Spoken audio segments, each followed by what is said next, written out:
do not punish the consumer. It is not true that they can't shower and do laundry on the same day or else get a $1,000 fine. Sure. Yeah, that's what the headline was. So first of all, the thing I want to make clear is this is not aimed at the individual consumer consumption. This is aimed at overall utility water use and what the consumption is with the district as a whole. So what the bills do is it sets objectives. They call it objectives, but in my mind it's really targets. Targets that each utility have to meet. And they're based on the overall water use, as I mentioned, the water provider. So I put together a slide that shows the 4 pieces of what those 2 bills do. So rather than go into a detailed discussion of what the bills actually say, it's just easier to sort of show you in a picture.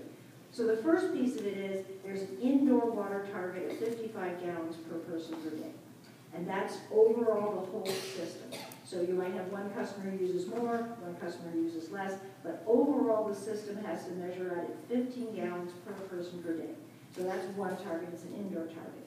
There's a second target for residential outdoor water use, and that target will be calculated based on the amount of irrigable land area that you have in your service area in the residential sector. So if you haven't already started measuring landscape area, this is going to be a target that will require some work. The third one deals with leakage in your distribution system. So there will be a target set for the amount of the volume of water that has to be reduced in leakage in your pipes. So that's a water loss requirement. And then the final one relates to landscape use in the commercial sector. So there will be a series of targets that will be set. The utilities and the state board will be doing this together over a period of years. We'll talk about that later. But it's the sum total of these targets that you have to meet. And you'll get a reduction total that you have to meet by a certain date. And that will be the target that you'll have to meet. The 55-gallon one is indoor. That's what the target is now. It drops in 2030 to 52.5 gallons. And then after 2030, it'll be 50 gallons per person per day. So what does that mean in terms of timeline? And we'll probably talk about that a little later. But bear in mind that we all don't know what those outdoor targets or water loss targets are yet.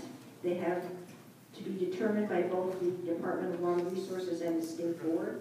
These 2 pieces of legislation carry huge requirements for studies and work that has to happen at the state level. I think I counted 52 separate actions that have to happen before a utility is going to know what its target's going to be.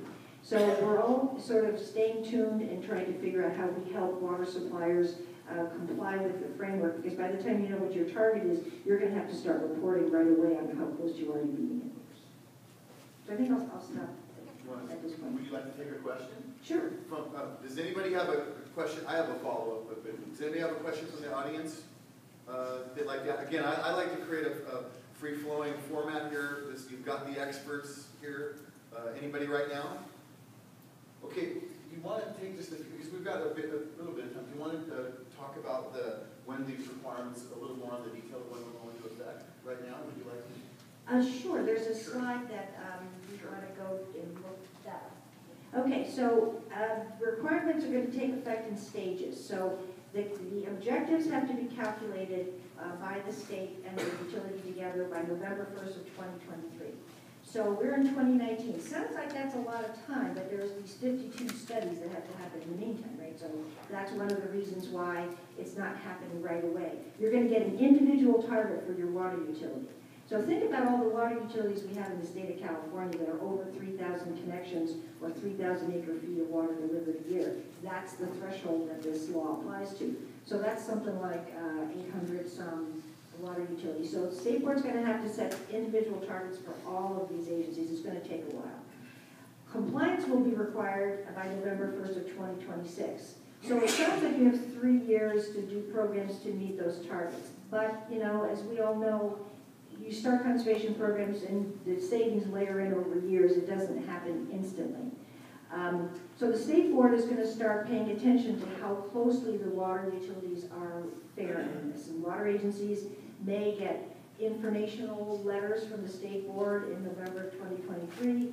By 2024, the board is probably going to be issuing written notices if it looks like you're not getting close to complying by 2026.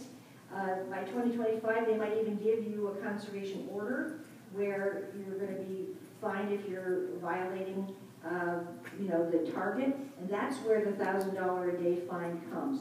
It's an overall fine for the district and the water agency, not for the consumer. So this has been a huge area of misconception on the part of citizens and ratepayers who we know have been calling their water provider and yelling about, what is this that I'm going to get a $1,000 fine?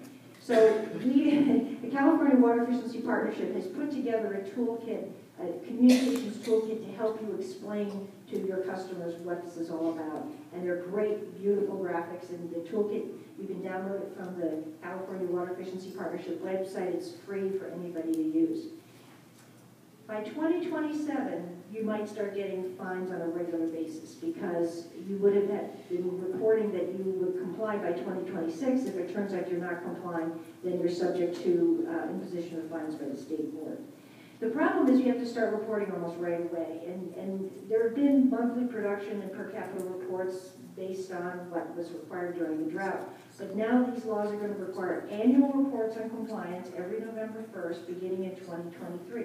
So as soon as you get your target, you're probably going to have maybe 6 months to be able to do programs to show how you might be complying with it already.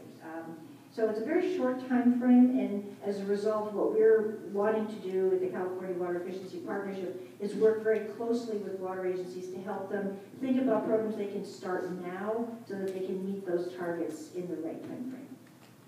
All right, thank you, I appreciate that. We're going to transition now to Colin. And Colin, you work a lot with California Title 24. How has or will changes in Title 24 of the California Energy Code impact water usage in residential design and construction? Thank you, Mark. So, yeah, as a builder, we have a lot of perspective and insight on Title 24. We're by no means the expert. That's why we have a whole host of consultants to help us with this, and they do a great job with that. Right now, we're focusing on the 2019 code update, and really, Title 24 focuses more on energy than it does water conservation. There's certainly the CalGreen section in there, which was implemented back in 2010, and we've seen some conservation efforts come out of that, and indirectly, through some of the energy code changes, we're seeing some water impacts. So, specifically as it pertains to CalGreen, we've seen a lot of reduction in fixture output, and also looking at outdoor usage, what those requirements will be. So the next code cycle being 2019 coming up, we've looked at the requirements and feel that most of those are fairly achievable, actually. And as Marianne eloquently stated here, the state set some very conservative goals, but they're by no means unobtainable. We can certainly get there as it pertains to water. For us as a builder, I think we look at the energy component as being far more daunting. But again, some of the fallout here that's maybe a little more indirect is things like water pressure and water flows that are being not necessarily neglected, but we didn't properly plan for them because now we're looking at a lot of energy devices that are not necessarily as efficient with water. So when we look at some of the high efficiency water heaters that are out there now, we need more pressure to get flows and circulations in the home. And I applaud a number of jurisdictions for doing a fantastic job with their infrastructure, and so especially the city of Ontario, OMUC, we work out in Ontario Ranch, and they're just fantastic. But I caution you that we really do need to look at how we're modeling some of these pressures and flows, because when we get to livability within these homes and what the home buyer wants and needs at the end of the day, when the faucet, or when the water comes dribbling out of your shower or faucet when you're on the 3rd floor, livability kind of goes down.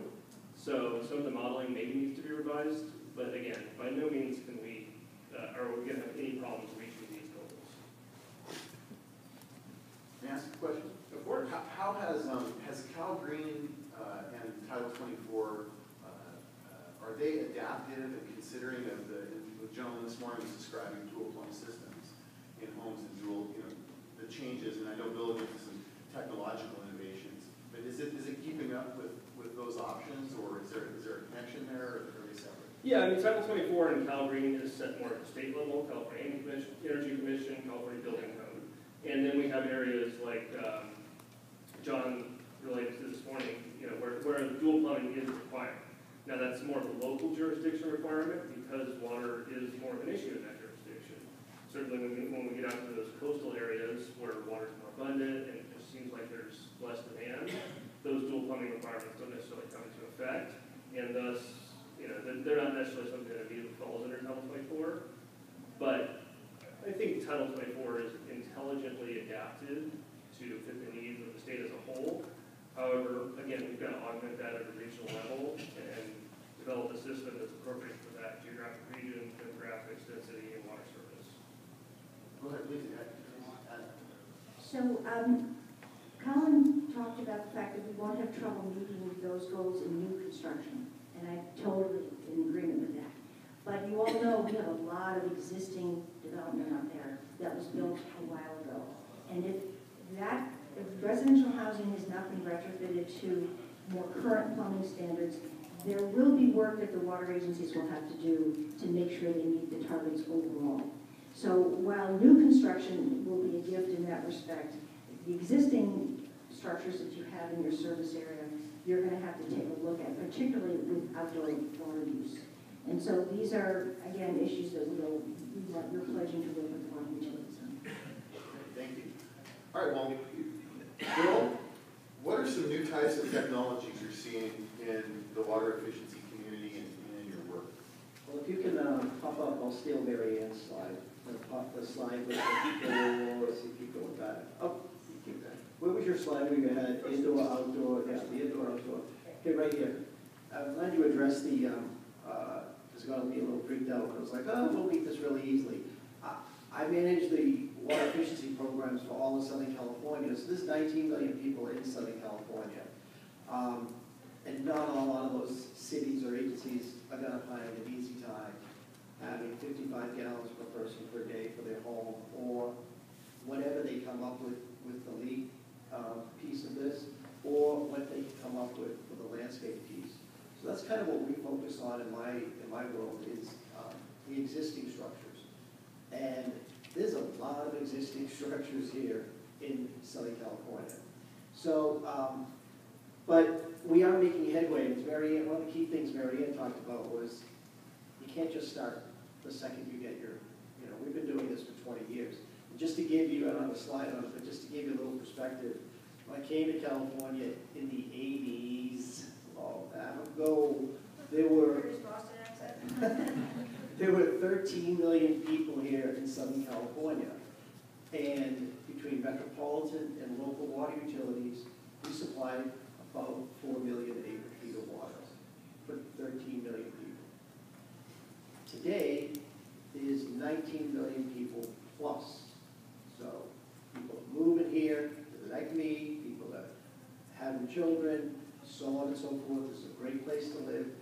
We've added 6 million people to our service area, and we use the same exact amount of water. We use 4 million acre-feet of water in Southern California. In fact, this year, probably even less. And that's where all this comes in, because what this is all based on is gallons per person per day. The reason being, we're going to have a lot per person here in Southern California. So what we've been trying to do here at Metropolitan is drive that number down. When you talk about technology, you just look at the first thing, indoor use. For 20 years, we've been trying to drive down the gallons per person per day in your home. Everybody knows about better shower heads, better plumbing devices, better washing machines, better toilets. But it sounds crazy, but we're not done. There's still millions of homes that need to be retrofitted with that technology. And a lot of folks are not funding that type of thing. We still are at Metropolitan because they feel like they're done. If there isn't, because to reach 55 gallons per person per day, that's not an easy number if you have old equipment. The second piece, Indoor. Indoor. The second piece, and we have our Rob here, who's our outdoor expert, and in the outdoor piece, what you're really finding now is one of the things we're focusing on is for existing homes and commercial structures is replacing turf with climate-appropriate plants. Our terminology is California friendly. But what works in Santa Monica is different than what works in Ontario, and different than what works in San Diego. So what you should be building or putting in is climate-appropriate plants. Picture how much turf is existing in Southern California. And if you have a turf yard, you will not meet that outdoor requirement. And it's not you as a home. Like Mary Ann said, we're not coming around and finding you to the state. But what's going to happen is, as a city, if a lot of your residents, or a majority of your residents, have old indoor plumbing devices, lots of turf, the state's going to give you a target of here, and your water use is going to be up here. You're not going to be able to meet it. So the outdoor water use is huge. So what we've been trying to do is pay people, you hear about this, we're paying people to remove their turf and put in California-friendly landscaping. We've spent hundreds of millions of dollars, way more than any other utility in the United States. It's for turf, to remove turf. And we've removed, this is back of the envelope, because it's hard to say this is how much turf is in Southern California, but we've removed about 3% of the turf. The amount to go is enormous, and we've spent probably close to $400 million in the last 4 or 5 years on that. And as far as technology goes, I brought up my handy dandy phone. It's giant because I'm old and I need a big phone. So this is where technology is going. Your irrigation system, see it on your phone now, if you have the right equipment. And so that's kind of where we're going. To your last, one of your pieces in there on leak detection, there's equipment out there, whether it's inline, strap-on, different pieces, which will send you information on your phone when you have a leak. Now, you actually have to do something about it. Or send you information on your phone that you have a high water day today, or high water use this week, or whatever setting you have. So the water industry, we're definitely a little bit behind, other technologies, but we're getting more technology-based, and that's where I see, our industry going. That last bubble, which is commercial, institutional, industrial landscapes, that's part of the picture too. There are technological innovations for that sector that you look at specifically. Right, so for commercial industrial, again, a lot of commercial industrial facilities, just picture this, a hotel. And when I do a lot of public speaking, and when I do a lot of speaking to commercial buildings, if you have a hotel, if you have a restaurant, if you have an office building, you could have inside of that building, you could have the greatest HVAC system, you could have thermal storage, you could have LED lights. People pull up to your hotel or up to your office complex. If you have poor landscaping, they think that that is not a sustainable facility.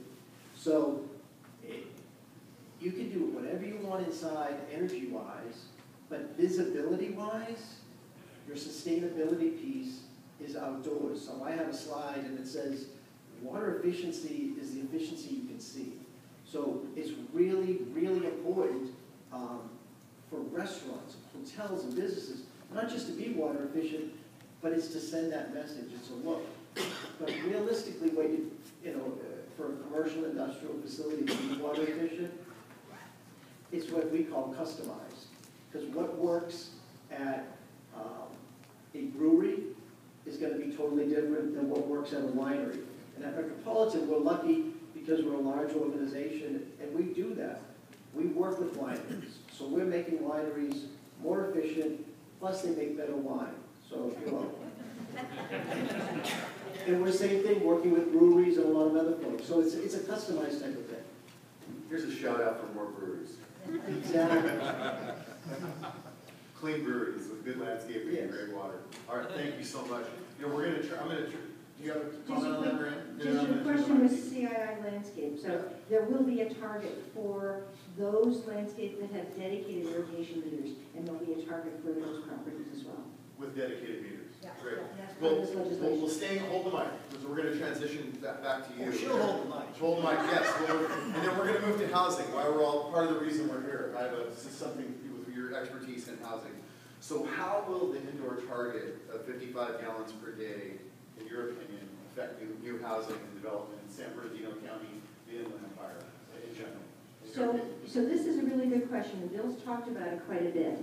If an older house has had its toilet retrofitted, its shower heads retrofitted, a clothes washer that's more current and more water efficient, it probably will be, that individual household will probably be okay at 55 gallons per person per day. The data show that with those retrofits, most water-wise homes are around 32 gallons per person per day. But as Bill amply said, if your house is still using older equipment, you are above that. So I think the first thing that the county water agencies are going to need to do is take stock of what the situation is with their indoor water use.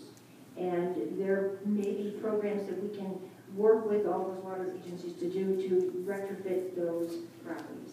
So a lot of water utilities already give rebates like Metropolitan does. So like Valley Water District in San Bernardino does that. And Western Municipal Water District does that. We have always been thinking, well, indoor, we're pretty much done with that. But I think this is going to force that re-examination on the existing properties.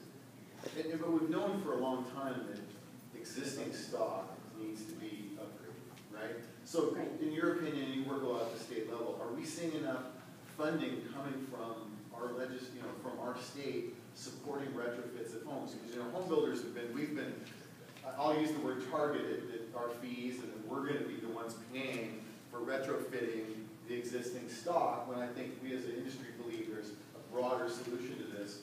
Just in a few minutes, what do you think of the funding aspect? So water agencies can finance rebates for retrofits because it's a cost-effective investment. They're avoiding needing new supply when they do those retrofits. It's now particularly important to do it in low-income households as part of affordability programs that are now being funded, right, at the state level, because often it's those older properties that have the oldest fixtures and have leaks, lots of leaks in those fixtures. So, yes, it's something I think that can be done pretty cost-effectively. It's very clear that it saves capacity, infrastructure increases in drinking water and wastewater if the indoor plumbing is more efficient. And as was mentioned this morning, it's also a pipe sizing issue, infrastructure pipe sizing issue. But we'll have to look at it. And this is the point, it gets back to the point that I was saying. It sounds like these targets are a long way away, but we have a lot to do in the meantime. And so this is part of what has to be done. And there's a lot of work to be, I know I work a lot in the building construction sector. There's a lot of work to be done in actually doing this work, right? The new construction is going to be good. Yeah. So new communities that have a lot of new construction are going to be in much better shape than the older communities. Well, Colin, speaking of legislation, I want to ask you, how have legislative actions served to help or hinder our statewide water conservation efforts? And has the building industry, and how has the building industry chosen to augment or adapt to development in response to these changing regulations? Kind of a broad question, but... Yeah, and I think we touched upon a little of this already. The state's set some goals, and they've got parameters in place. We know what we're striving towards now, and we think that's all very achievable, at least on the performance side. I think our concerns in getting there are more how equitable will the costs in getting there, how equitable would be dispersing these costs. If, as you alluded to, the costs all appear on the builder's P&L sheets in the form of capacity fees and meter fees, because water districts and water service or suppliers that have seen added costs and are incurring fees, then certainly that's going to trickle down, and suddenly that impacts affordability. And I wish we could take the slide that was up earlier in the other room and just leave that alone. 69,000 units in San Bernardino County alone, and when you look at the state, there's obviously a need for housing there, but the big hurdle is affordability. And so we've got to find a way to make this work without driving the price of homes up. And as John mentioned, we make money. Obviously, we're in this business because it's profitable. not hand over fist. You know, we have small margins, we take big risks, and at the end of the day, you know, if it were that lucrative, everyone would be doing it. So we're just looking for a solution that is equitable. Well, you're a forward thinker for your company, so I want to ask you something. Looking ahead for the rest of this year into 2020, do you see any other legislation coming down the pipe that people are discussing, related to statewide water conservation and even other aspects, the water tax to help disadvantaged communities pay for cleaner water in their systems? And then do you see any other additional legislation that the building community, the home building, that we need to keep the folks here assembled, that we need to keep our eye out for on this, any cleanup legislation, say for 1668, 606, anything else down the pipe that we should be looking at? You know, I keep my ear to the ground, but at the same time, I'm certainly not the expert in that arena. I would defer to Mary Ann or Bill on those matters. And people like you, BIA, but you do this every day too. Absolutely. So we're, I think more of my focus is on the technology side, making sure that we meet those goals. Certainly we're attuned to any additional legislation, but I'm not aware of anything coming that's new per se, other than what we've touched upon today. Or Mary Ann? Maybe if we have time later, I'd like to talk about the water and energy connection, because that might be a potential legislative area if we have time. Sounds good. We'll move on to Bill. Any thoughts on that real quick? Just to give Mary Ann some kudos, she just came back from Washington, D.C. Because all this stuff we're talking about, if you get an incentive for putting in something energy efficient, the federal government and the state of California says, thank you very much, attaboy. And if you put in something water efficient, the federal government and the state of California taxes you. It's insane. So folks like Mary Ann through the California Water Efficiency Partnership is advocating to have this reversed. Why are we getting taxed? Because I get the calls. When people get a rebate, they then get a tax bill for that rebate for doing something that is good for the community. So the California Water Efficiency Partnership and the Alliance for Water Efficiency, which you should all be members of, is advocating to have this overturned. So things like, as far as legislation, it's crazy. Basic things like being taxed on doing something water efficient should be eliminated. Well, and then while you got the mic, I want to move. Go ahead, because I Just want gravitate to well, it. I've got 9 minutes left, and I want to allow. I'm going to force you to ask some questions, so I'll pick on you. So get ready to be picked on. But I want you have some good slides and additional information, and you covered some of this already. But are there anything specific local cities or that you want to call out that are doing for water efficiency in their community? And then where do you see the future? You mentioned where is the future, like your focus in terms of water efficiency the next few years. And in preparing for this, I know you've got a few. But I didn't bring any slides. I stole Mary Ann's. Yeah, well, but we're giving you a lot of credit, though. Yeah. So I know you have. as far as the future, it's going to be a landscape. Because here in Southern California, and as you move out to San Bernardino County here, more than 50% of your water use on property is going to be in landscaping. So whatever, that is going to be the key focus here. I know folks, whether you have a half acre, or a quarter acre, or an acre, it's a lot of land, it's a lot of turf, you're never going to meet the state requirements, ever, in your existing property. And as Mary Ann said, these are not little projects, they're not cheap projects. You know, Metropolitan, with our local agencies, are out there trying to help. And what's going on in the local community, Mary Ann brought it up, and we're trying to help at Metropolitan, is working with disadvantaged communities.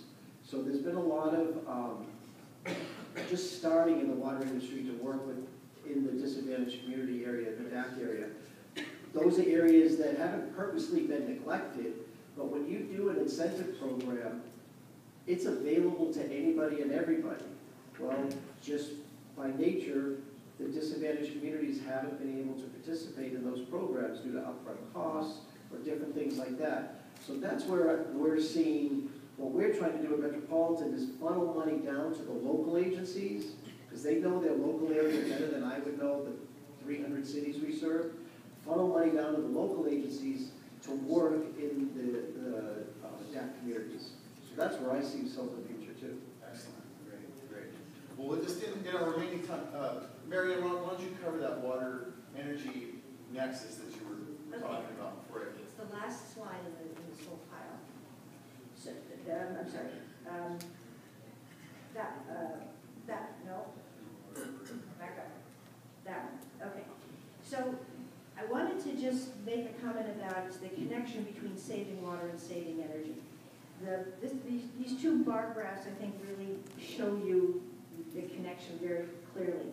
On the left-hand side, that multicolored set of bars, that's the total amount of savings during one actual fiscal year of the energy efficiency portfolio in California. So $1 billion a year is put into the energy efficiency portfolio. It's a public benefits goods charge that's on your energy bill, usually your electric bill, and that money goes toward funding energy efficiency.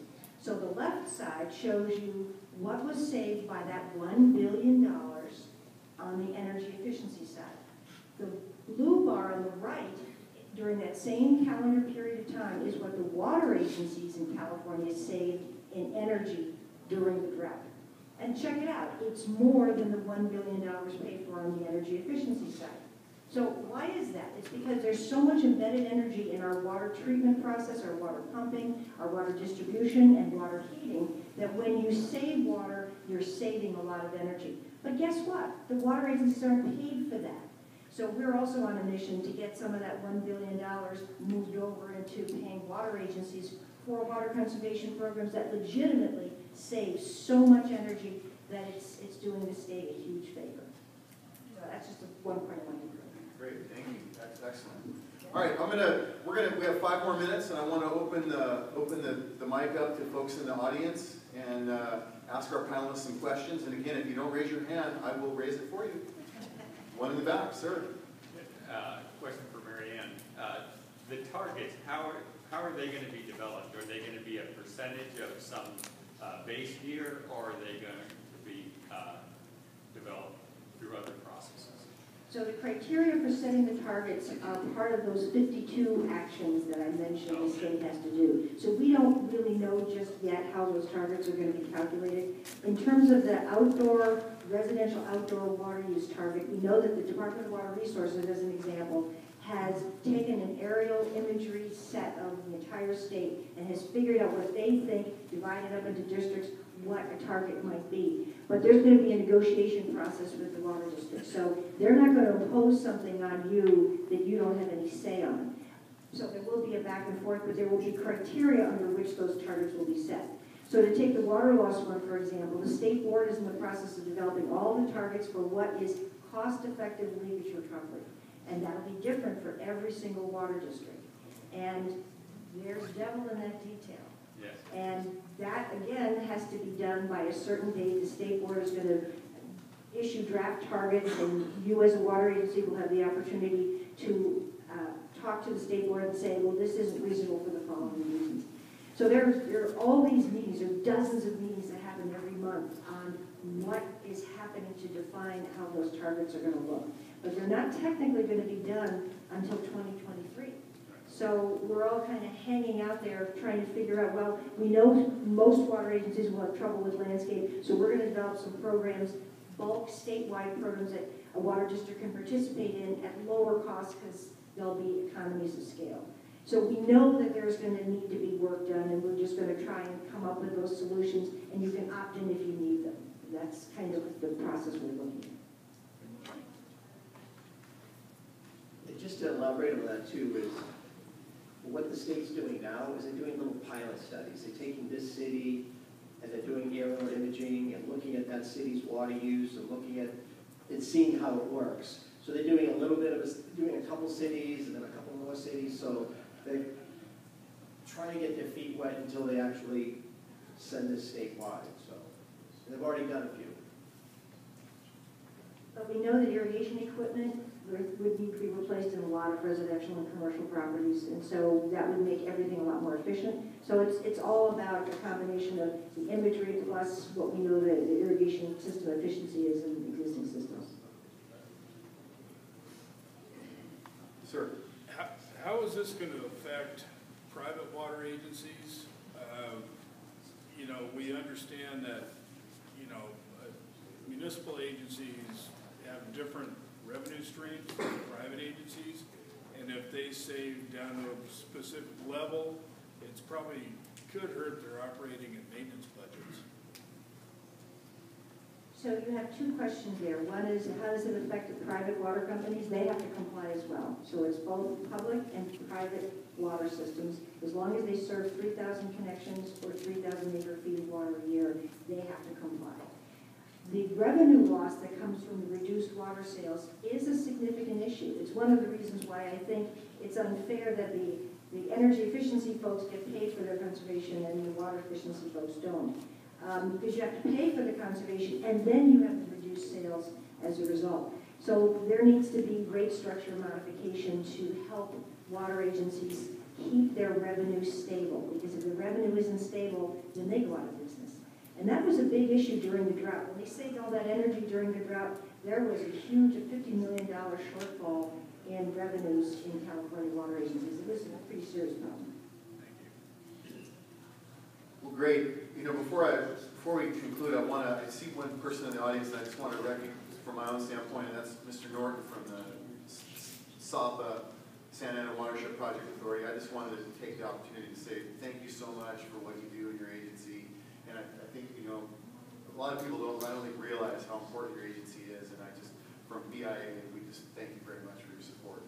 They do a lot behind the scenes for us, for these folks. Appreciate that.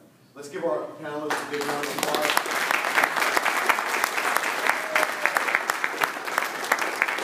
Thank you. We're going to take just a short 5-minute break.